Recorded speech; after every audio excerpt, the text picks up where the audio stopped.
Hello everyone, and welcome to this video lecture, which is entitled Towards a Communal Ontology, From Doubt to Faith. This is the first of a two-part video lecture series on the communal ontology. Now in this video, we're not going to be talking specifically about the communal ontology, but we're going to try to provide a philosophical foundation for the notion of communion. Now, before I proceed any further, I just want to say that the central ideas in this video and the method that I use to work through these ideas are found in Pavel Florensky's book, The Pillar and Ground of the Truth. Pavel Florensky was probably one of, if not the most genius philosophers and theologians of the past century. He is highly, highly underrated, especially this book, again, which is entitled The Pillar and Ground of the Truth. Now, I don't say everything that he says, but we basically come to the same conclusion. So if you are interested in anything that I talk about here, but you want to hear or read more about it, highly suggest either picking up a copy of Father Pavel's book or getting it for free as a PDF online. You can find a PDF to this book in the Telos Bound Discord server, and the invite link to that is in the description of this video. So this video is going to be on the communal ontology, but as I said, we're not going to talk specifically about the communal ontology.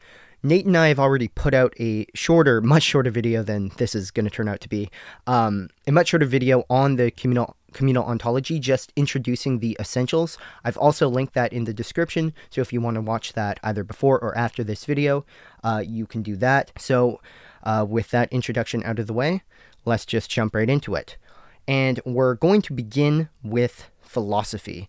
And I guess I think you could come to the communal ontology from basically any perspective that you take, but I'm going to take the specifically philosophical perspective because in some sense it's the most foundational because, for example, science depends on philosophy because science always makes philosophical claims, but philosophy doesn't necessarily depend upon science. So philosophy, because it deals with the metaphysical nature of reality and our epistemology, which is the way in which we understand reality and relate to it, philosophy has a more foundational role. So I don't think it's completely arbitrary to begin with philosophy, but I also just begin with philosophy because this channel is dedicated to philosophy, and philosophy is basically the only thing I know much about. So we have to provide a definition of philosophy, or we have to say what philosophy does. And it's my contention, and I don't think it's a very controversial contention, that philosophy is essentially doubt. Philosophy begins as the path of doubt. And what philosophy doubts is the immediate given. The immediate given is how reality simply appears to us prior to the act of doubting. So take Socrates, for example. He is often considered the first real philosopher. Whether or not you agree with that is not really relevant, but the main thing that he did was he doubted the presuppositions of the society he lived in, which was ancient Greece, and this turned out to be something that a lot of the people at that time did not like, and he was killed for it. So Socrates was killed for pursuing the path of doubt. But philosophy challenges, it undermines what is considered to be an immediate given. Immediate as in unmediated by anything else. It simply is what is, and given basically means the same thing. I believe the philosopher's name is Searles, Wilfred Searles. I may be wrong there, but he sort of came up with this notion of the given, or really explicated it and said that there is no such thing as anything that is simply given, because everything is mediated in some way. Philosophy doubts the immediate given, and it comes to believe that the immediate given is synonymous with the unjustified presupposition. And because philosophy is searching for the truth via the path of doubt, it cannot be content with the unjustified presupposition, because by definition, an unjustified presupposition contains no certainty of the truth. So, philosophy is essentially a confrontation with negativity. And negativity is that which disrupts what had once been the immediate given. We look at the world as it had once appeared and we say, no, that is not what it truly is. Or at least we have not justified this presupposition that we have. So the philosopher then discovers that what he had once considered to be the case is not, in fact, the case. There had been a lack of understanding there, or no understanding whatsoever. And now the philosopher is searching for an understanding of reality, again, via the path of doubt. He is searching for an understanding of that which is certain or absolutely true. The absolute truth in relation to thought simply means certainty. Pavel Florensky talks about this in The Pillar and Ground of the Truth in the chapter on doubt. So, philosophy is now searching for certainty via the path of doubt, which is energized by negativity. Negativity is the energy of philosophy. It is what it's what's powering the thought of the philosopher, who constantly is confronting what had once been an immediate given and revealing it to be an unjustified presupposition. He negates what is simply common wisdom and shows that it is subject to doubt. Now, the first philosopher, I believe, to truly make the path of doubt explicit, to really name and get to the core of what philosophy has been up to this point, is Descartes. Descartes recognizes that all that is uncertain cannot be presupposed, but must be grounded in that which is certain. And there is only one thing that is absolutely certain, according to Descartes, and that is the self, or the cogito. He summarizes his insight here with the formula, I think, therefore I am. Descartes demonstrated that it's not only particular things in the world that we misunderstand and need to revise our understanding of, but the entire world as such is subject to doubt. But the world is not the entirety of what is, the world simply as it appears to us, because the doubting philosopher, unlike the world outside him, cannot be doubted. Hence, cogito ergo sum, I think therefore I am. So the self has been revealed as that which is certain by Descartes. But then Hume comes along and he discovers that within the process of thought, which is I think therefore I am, no self is actually located.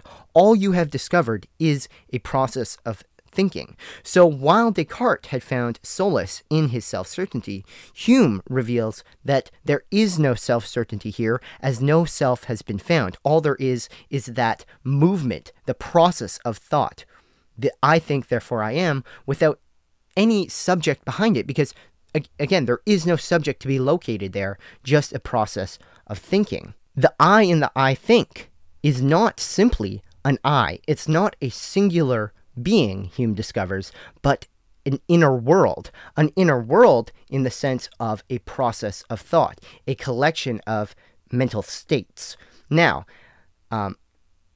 we can continue with the Cartesian method of doubt and show that since Descartes doubted the entire world, now that we have made the self itself an inner world, a world of itself, a process of thought, a collection of mental states, the self is now subject to doubt. But isn't it the case that you can't actually doubt the process of thinking? Because when you say the process of doubting cannot be doubted, isn't this a truth? Isn't this certain, just as certain as I think therefore I am had once appeared to be? But by taking the logic of doubt consistently, we will find that the sentence, the process of doubting cannot be doubted, and therefore the process of doubt, the process of thinking itself, is wrong. It's not true, or at least it's not justified.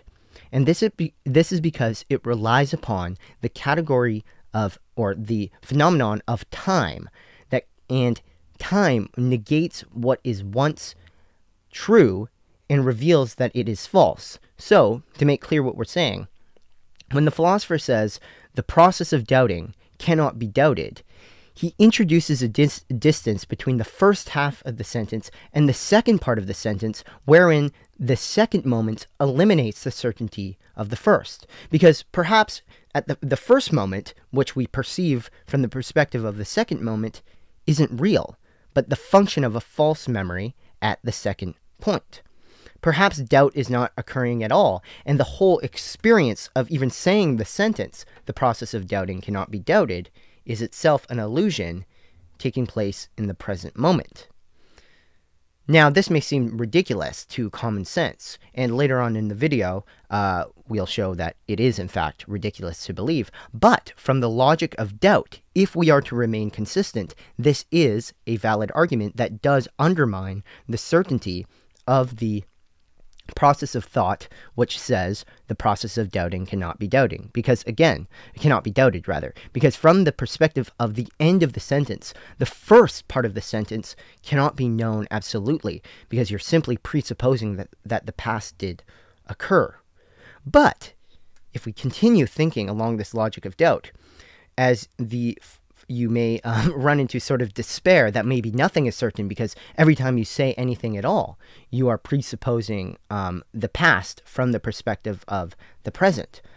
But if in every single moment that this occurs, you have to appeal to the present moment as that which undermines the certainty of the first moment, you are then led to the conclusion that actually the second moment, that which is always in the present, is logically necessary. It's logically presupposed in the process of thought, and you can't even doubt it because you can only doubt it from that perspective. Now, we don't only have to use time here, because we'll come to see, and this is what Kant discovers, this is the movement from Hume to Kant, is that the I is revealed, the I as in the subject, is revealed as that which is logically presupposed in every process of thought.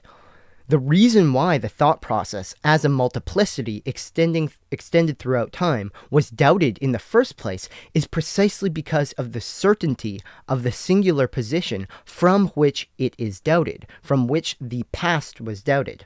So, again, to put this in the terms of time, the multiplicity of the past is doubted on the basis of the simplicity of the present. Now we have moved from Hume's empiricism to Kant's transcendental logic, because, again, in each rebuttal against the certainty of the process of thought, you must appeal to the present moment as that which negates the past's certainty. But the present moment, we will find, is precisely the I. It is the I as transcendental, the universal that grounds the very process of thought or the process of reflection. So then the philosopher begins to move away from the merely empirical and towards the transcendental and transcendental logic. The philosopher comes to discover that he had only doubted the truth of reflection, which is synonymous with the process of thought, on the basis that it did not possess the universality, the certainty of the very point of reflection. So the very position from which doubt occurs, this position is what is certain, and this position is not the Cartesian subject, as in a res cogiton, a thinking thing. It's not an entity really at all. It is the entity, quote unquote, behind all entities, both logically and really, because it is logically necessary that the real process of thinking is the subject behind it. And it's that which cannot be located and referenced within it, yet it is nonetheless a logical necessity of the process of thought. You can't even doubt the process of thought without appealing to the subject as the point from which the process of thought is doubted. The transcendental subject is the position from which the thought process occurs, and unlike the multiplicity of the process of thought, it is necessarily singular. Now, Sartre comes to realize that it's no problem at all that the subject cannot be included within the process of reflection, and actually thought about in the way Descartes thought he could do with the cogito, because it's precisely in the nature of the subject to be behind the process of reflection, to not be included within it, to be pre-reflective. It's as ridiculous to say that the subject could locate itself within the process of thinking as to say that the eyeball could locate itself within its perceptual field. It is the source of the perceptual field and is therefore behind and logically prior to it, and logically grounds the process of thinking. And What Žižek will then do, and I've talked about this on the channel, is he will empty the subject of all content. He will show that this pre-reflective point of subjectivity is not located, and it is not any of the inner world of reflection, of emotions, or anything within the mind, quote unquote, but is itself a pure form, empty of all content, a pure I that is identical to its self-referring content. So it is its own content. It is an absolute simplicity. It is the union of essence and existence. And that, of course, is the way the medieval scholastics defined God. So that we see through the process of thought, we have doubted, Descartes doubted the world. Hume doubted, and Descartes located certainty in the self. Hume doubted the self and only saw the process of thought. Then we discovered that the process of thought itself cannot be justified, but in even doubting the process of thought, we necessarily appeal to the I. And this I is empty of all form, which is what Sartre and Žižek discovered, because it's always behind or outside of any particular content, and is therefore the union of essence and existence, form and content. It is therefore like the medieval God. The subject is revealed as God, as absolute truth. But there's a problem here, and it's a problem that is revealed through taking the logic of doubt to its completion. And the problem is the fact that the pure I had been justified as certain using the process of thought, which has been revealed to be uncertain. The logical certainty of the I has been grounded within the empirical process of the thought. But the ground cannot be uncertain. If the ground is uncertain, then that which it grounds is equally uncertain. The point is that the ground has to be certain. So again, this is not an argument that I am aware of any philosopher actually making, and I'm open to criticism here. It would kind of destroy the whole logic here, but hopefully I'm right here, or at least I hope that I'm right here, which is that you cannot justify the pure I, you cannot justify this I, this point of reflection behind the process of thinking, because in order to do so, you have to use the process of thought. Again, we've been using the process of thought this whole time, but we've revealed that the process of thinking cannot be certain. All that can be certain is the point from which any process of thinking occurs, the pure now, or the pure I. The past and the thought process necessarily is subject to doubt. So we can't justify the move from empiricism to transcendental logic, as transcendental logic can only be arrived at through empirical means. And by empirical means, I simply mean the process of thought, the multiplicity of the process of thought, which we have put into doubt. The singularity of the subject can only be justified through reference to the multiplicity of the process of thought. The universal, what we had considered certain, the pure I, was only arrived at by presupposing the particular. And by presupposing the particular, while having it remain unjustified, we have undermined the certainty, the supposed certainty of the pure I. So, the process of thinking can be doubted because of its multiplicity extended throughout time, because we can always doubt the past from the point of the present. We can always doubt the content of our thinking from the point of pure subjectivity. And then we were led to the idea that, oh, okay, then this pure now and the pure I, that must be certain. But we only came to this conclusion using the process of thought. Both the logical certainty of the I as the universal present in every process of thought, and the process of thought as that which cannot be escaped, must be presupposed. But any attempt to escape their insistence upon themselves, the insistence of their truth, fails on rational grounds.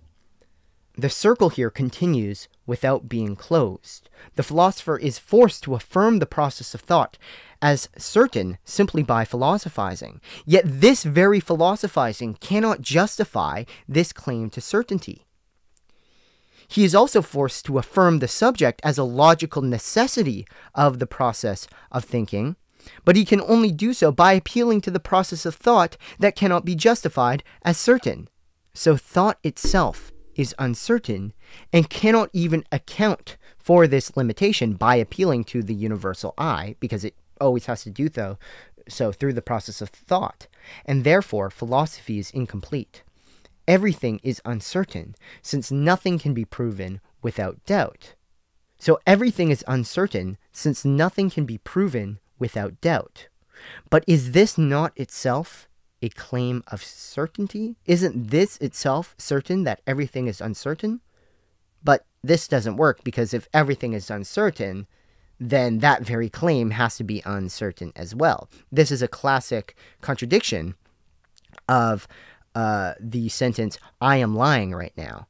It ultimately doesn't provide any certainty whatsoever. So the philosopher is now forced to accept that all is truly uncertain, and that this very uncertainty cannot be accounted for by thought. So we're back into this circle of self-negation. This very self-relating negation, we could say, ends up being the very essence of philosophy. And this is not like a negativity that is productive, because it literally leads nowhere. And it is manifesting within the consciousness of the philosopher as a mere contradiction. It is the simple fact that it is impossible for two opposing things to be true in the exact same respect. So it cannot be true that all is uncertain. That is itself a contradiction, because that itself would have to be certain. Now, this tossing back and forth in contradiction is a spiritual state that Pavel Florensky calls epoche. The philosopher cannot find anything that is certain, and is therefore led to the conclusion that all is uncertain. But he cannot even be certain of this because of what I said before. So he can't even have the consolation that philosophy is certainly uncertain.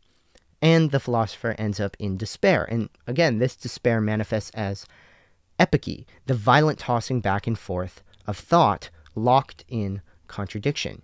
It says A, but then realizes B, but then it's thrown back to A and then to B ad infinitum. But then the philosopher has the idea that perhaps he can just not philosophize, right? Wouldn't this be a way out of it? You can get out of the contradictions of philosophy by simply not affirming anything, taking the silent position, not taking a position. But pure silence is not possible. Pure silence is pure abstraction. To be is to take a position in being. And even to say, or to not say anything, that is actually saying something. It is presupposing something. To say, I do not affirm, so to take the position of passivity, is identical to I affirm, because you do not affirm that you affirm. That's what I do not affirm means. So it's sort of the same circle of contradiction that we had before. It results in epoche. Pure silence is not possible. The philosopher always has to take a certain position, but realizes that any position that it can think of, it cannot justify. And yet, at every position, something reveals itself as necessarily certain. As soon as he tries to catch what this certainty is, it fails. So to go back to the example of the process of thinking. In the process of thinking, even though he can doubt the process of thinking, the pure I reveals itself as that which is necessary for the doubting itself. And then he says, okay, the pure I is certain. But then you realize that the pure I can't be certain either, because you only arrived at this conclusion through the uncertain process of thought, which is acting as its ground. So nothing is uncertain, nothing is certain, but yet philosophy can't even account for this certainty, for this uncertainty, because it always is forced to affirm something as certain without being able to justify it at any point. So, the path of doubt has led to a dead end, the dead end of meaningless contradiction manifesting as epoche in the mind of the philosopher. He realizes that thinking, philosophy, must presuppose something beyond it. And this is because The contradiction that doubt inevitably leads to points towards something wholly new, something different than what doubt is. And new as in, it cannot be accounted for by what thought has in itself. Thought cannot account for what it always necessarily is presupposing, which is something that is certain. Just in thinking, you have to presuppose something as certain. We already talked about this before. It's either the process of thought or the pure I, and both can be equally doubted, and it leads to a contradiction. And this contradiction, because contradiction can't be true, A cannot be B in the exact same respect. If you truly want to follow the path of truth, you need to accept that thought itself cannot account for what it necessarily presupposes, and therefore it points to something outside of itself. It points towards faith in something outside of itself. The contradiction the philosopher faces beckons him towards something wholly new. Faith begins where doubt ends. The philosopher had begun his pursuit of wisdom by following the path of doubt, and discovered that doubt is incompatible with wisdom. Doubt ends in meaningless contradiction. To doubt whether anything is certain is equally presumptuous or prideful as to claim absolute certainty. Both fail to realize that they are not what they claim to be. To say anything is certain is to fail that thought itself cannot arrive at any certainty, but to say that everything is uncertain is equally untrue. None of these positions, from the perspective of philosophy, can be justified. Therefore, the philosopher must cease to define himself primarily as a philosopher and become a man of faith. Now, this may not seem super convincing to everyone. I hope that the text that I'm going to add into this video as I'm talking helps to make things more clear than I'm guessing it seems from me just talking, because I'm not like, I haven't fully thought through these ideas myself. That's why I'm kind of want to put them out there, and I'm totally open to criticism and suggestions or anything. So yeah, I'm working through these ideas, so please forgive me for if anything is unclear. Again, I hope that I can write it out sort of as notes in the video, and that these notes will try to make everything that I'm saying that may be incoherent more coherent. But just to end the video, I want to set up the next video where we're going to be pursuing this path of faith, because we've now realized that the path of doubt inevitably ends either in epoche, which is meaningless contradiction, and therefore untruth, and therefore, to follow the path of doubt towards truth, you have to surpass doubt, and which leads you to faith. Now, to set up the next video, though, I just want to try to account from presupposing sort of the communal ontology, but I don't even think we really have to. I just think this is kind of true, the reflections I'm about to make on the problem so far. And I think the problem of using doubt as your means of arriving at truth is the fact that doubt, the path of doubt is synonymous with the path of self-relation.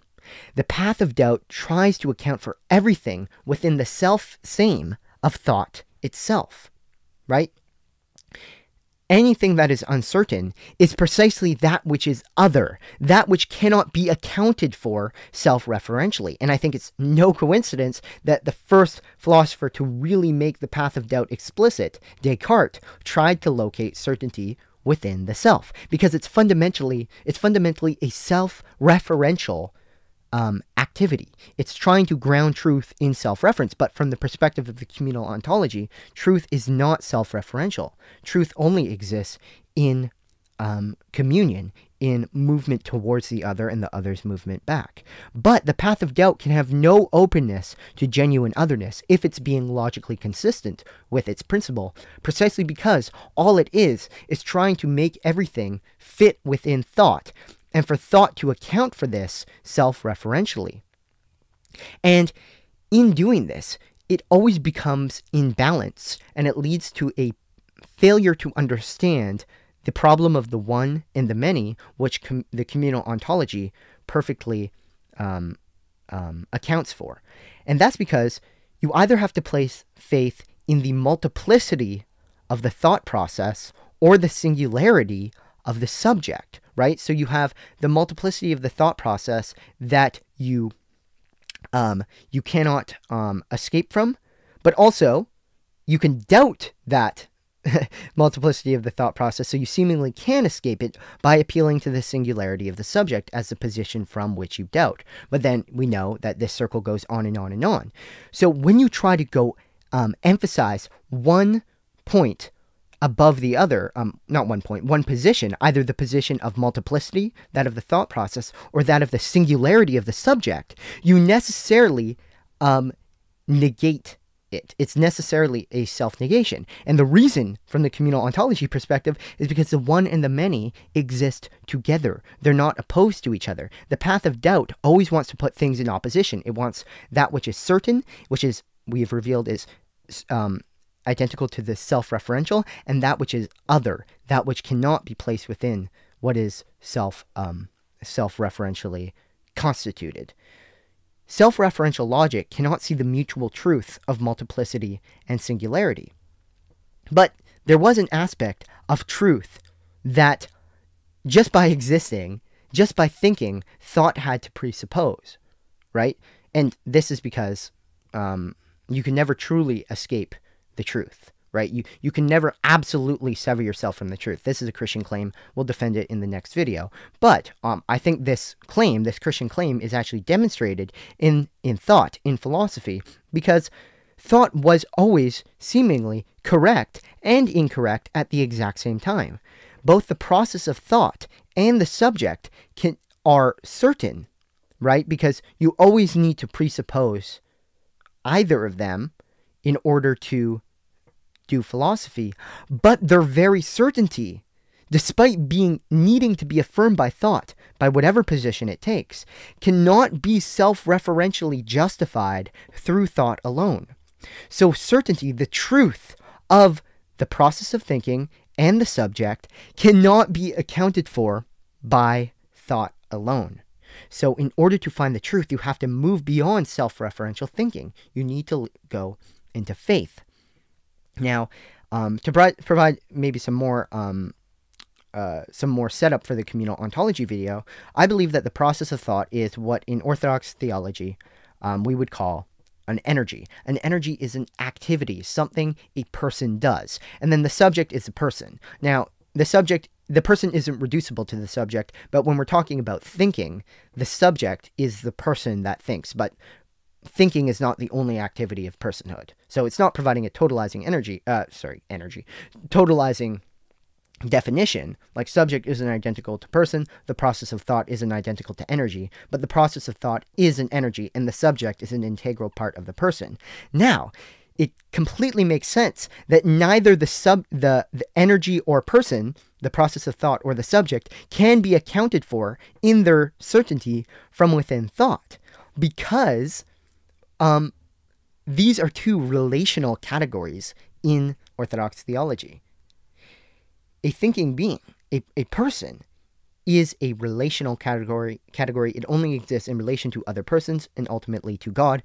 We're not going to justify that here, but that will be for the next video. But if you are already Christian or Orthodox, this will probably be intuitively true to you. The fact that the whole reason why the self-referential path, the path of self-relation, the path of doubt, had failed to account for the process of thought and the subject is precisely because both of these are communal in nature, and therefore it was using untrue means to discover the truth. It had been using the opposite of communion to try and understand what are fundamentally communal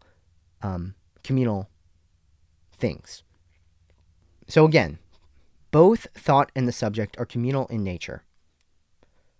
They cannot be understood purely with reference to themselves, but that's precisely what the path of doubt wants to do. It wants to find one thing, one self-referencing thing, either the process of thought or the pure I, that it can just latch onto and say it is certain, and therefore the other thing is uncertain, without realizing that both are mutually constituting. They're both mutually necessary. There is no person without an activity of there is no person without energy, and there is no energy without the hypostasis, without the person. Again, this is Orthodox theology, and we now see that philosophy itself points towards Orthodox theology. And the only reason why the path of doubt always failed to understand the truth of these two things is because they are communal, and the presupposition of doubt is the ontology of self-relation. The ontology of self-relation is Babylon. It is the logic of the Tower of Babel. It wants to enclose everything within a self-explaining and self-exhausting system without reference to anything transcendent, without realizing that anything only has existence through its relation to that which is other to it. Self-explanation is fundamentally impossible. A equals A is not an explanation. It's a mere tautology. A equals A, as pure self-reference, cannot answer why it is true. It cannot justify its supposed givenness. If thought takes A as its principle, if it takes the path of doubt, the path of self-relation, as its principle, then it will ultimately only find itself in ungrounded presuppositions. But again, it could never just rest at these ungrounded presuppositions, because it realizes that anytime it takes any position at all, it is affirming something as certain, but it can't account for this certainty. Anytime it tries to find it, it fails to, and yet presupposes it. And this is epoche. This is the violent tossing back and forth, which is, we believe, the state of everyone who is turning away from God, because that is turning away from their true nature.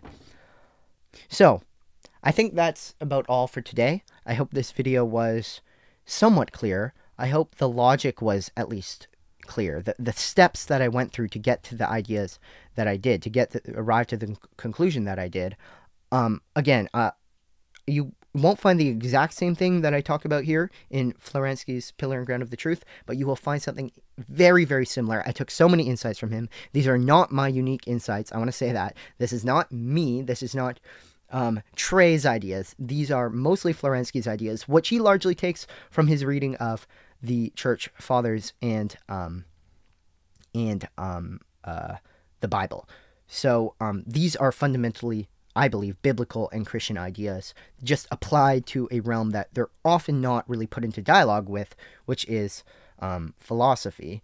At least this type of philosophy, like if you were sort of paying attention, we moved from Descartes all the way down to Žižek, and we stopped at Žižek because it was from Žižek that I became Orthodox, because I found with Žižek you get to the point of this contradiction that cannot be accounted for, which I called the impossibilities of subjectivity and Aphesis, which point towards God. But I'm just rambling now. I'm sorry. I wanted to make a concise conclusion. I'm just adding more incoherent comments. I apologize for that. But yeah, I hope the next video is going to be even more clear, because the whole problem with thinking about doubt and thinking of self-relation is that you're thinking of something that fundamentally isn't true.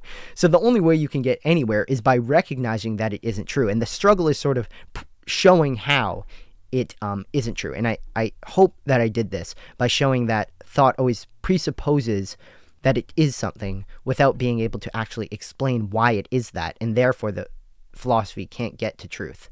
Truth has to be grounded in something more fundamental. And the only way you can get to this thing is by moving beyond thought. So it can't be self-referentially justified by thought. So it has to be something truly other to thought, that thought has to open itself up towards in faith.